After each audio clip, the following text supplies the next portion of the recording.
Assalamu alaikum everyone, peace be with you guys. Welcome back to the umMah channel. We're really excited to do this video because you guys voted for this topic on Facebook and Instagram. Today we're going to be talking about sexualizing gender interactions. And what we mean by this is that some members within our community sometimes see a woman and a man interact and they come to the immediate conclusion that the reason or intention behind this interaction is that of sexual desires or sexual intentions. Now obviously this is inappropriate and un-Islamic because theologically you cannot read anyone's intentions. Only Allah subhanahu wa ta'ala can do that. So whenever we do that, it's almost like we're claiming divinity, which is a huge sin in Islam. But that's not the direction that we want to go to today. Today we want to talk about the reasoning behind this thought and what are some negative consequences to it.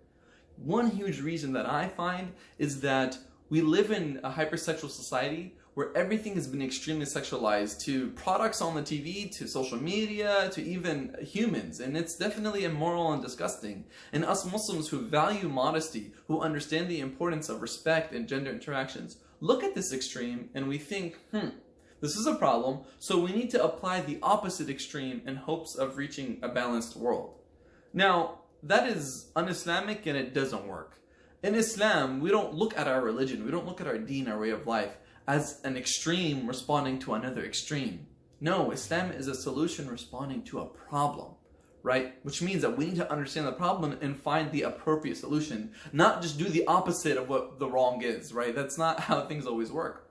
Also, this system doesn't necessarily work. If you go to communities that are strict with gender interactions and modesty and manners, they have the exact same problems of zina and fornication as other societies and communities that are not strict or don't even care at all. So why the heck are we doing this? You know, and the worst part about this is that there's huge consequences that comes out of it.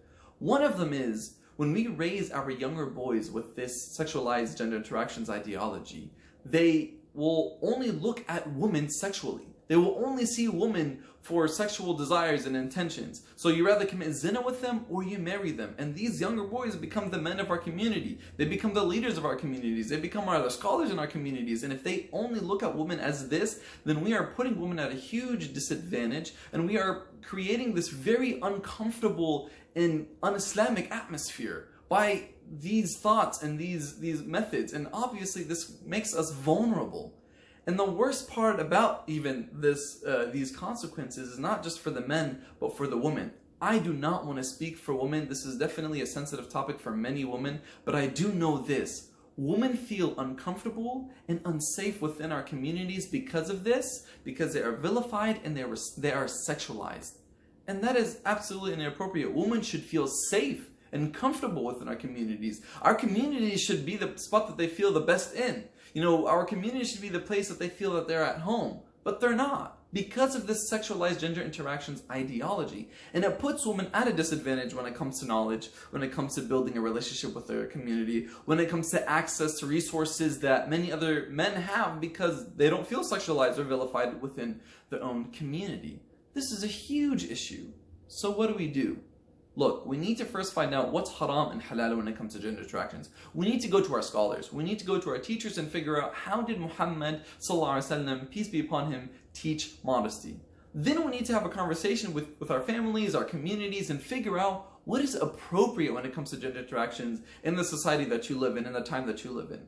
So then the decision that we make is we find out what's appropriate, we find out what's halal, and that's the type of gender interactions that we should follow within, your time frame, within your society. Because once we do that, then we're able to have an ummah that involves both men and women, and there are appropriate interactions between the two, because we cannot build a bigger and a better ummah without both men and women feeling comfortable and safe within our communities. Jazakallah khairan. Assalamu alaikum wa rahmatullahi wa barakatuhu. See you next week at umMah.